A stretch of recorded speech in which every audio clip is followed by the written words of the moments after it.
Mesdames et messieurs, bonjour. Nous avons aujourd'hui, dans le cadre de la semaine sherbrookoise des rencontres culturelles qui se déroule à Sherbrooke virtuellement du 20 au 27 novembre 2020. Je remercie votre association, l'association Mézières des Contes de l'Est. Également, je remercie la superficie de l'Afrique du Nord. Elle est de 8 millions de kilomètres carrés, c'est-à-dire on compte uniquement là où se trouvent les Berbères ou les Amazirs, pour des raisons que j'ai expliquées, pourquoi on nous appelle Berbères versus Amazirs. Et comme vous le voyez bien, nous avons notre propre calendrier, nous sommes, pour votre information, à l'an 2970. 2970, si on leur enlève les 2020 du calendrier universel, qu'est-ce qu'il reste? Il va rester 950, comme vous le voyez ici. Donc, le 950 avant Jésus-Christ, c'est le point de départ où c'est la base calendaire berbère. Okay?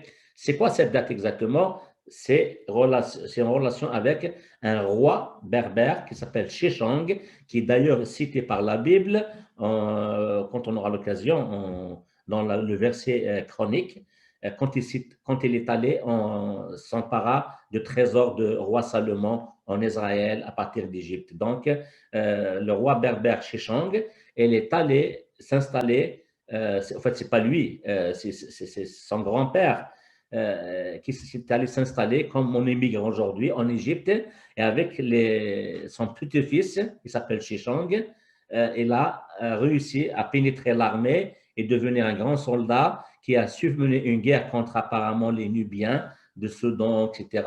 Donc, il s'est imposé comme étant un successeur d'un Psousens, il s'appelle Psousens, d'un pharaon, est devenu donc le pharaon de la 22e dynastie pharaonique. Ça s'est passé en 950 ans avant Jésus-Christ, et les Berbères sont tellement fiers de cette prouesse, si vous voulez, donc ils ont adopté cette année-là comme étant le départ de leur calendrier. Donc, à peu près, c'est quand je dis 3 millions d'histoires. Donc, si vous comptez les 1000 ans à peu près avant Jésus-Christ, plus les 10 000 ans, donc à peu près, c'est ce qu'on va essayer de voyager à travers cette présentation, à travers l'histoire.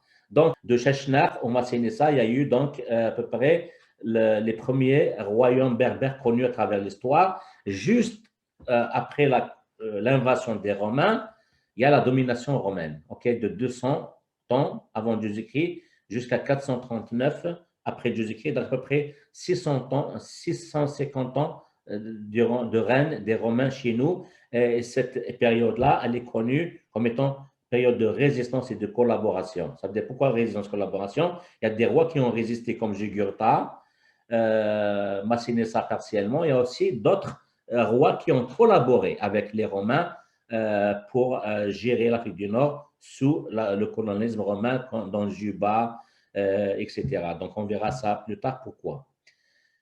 Et aussi, durant cette période romaine, l'Afrique du Nord, à travers tous les siècles, elle a connu de grands hommes, des grands écrivains, des grands papes, des grands théologiens comme Saint-Augustin. Ça, on revient un peu plus tard.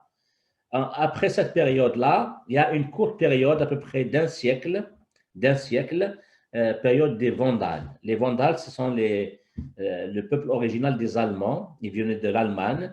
Ils sont venus à travers l'Espagne. Ils ont conquis l'Afrique du Nord, mais ils n'ont apporté aucune civilisation, contrairement aux Romains, qui ont construit quand même des ruines, qui ont construit des choses, qui ont apporté à peu près la civilisation romaine chez nous. Les Vandales, leur période, elle est connue par la destruction.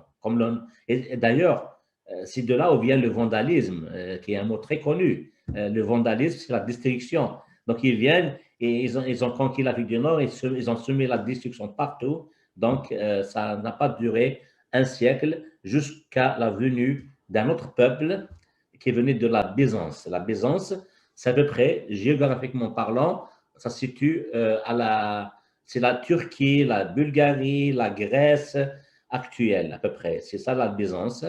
Donc, ils sont venus s'installer aussi, ils ont établi leur nouveau empire en Afrique du Nord, et ça a duré également à peu près un siècle, comme les Vandales.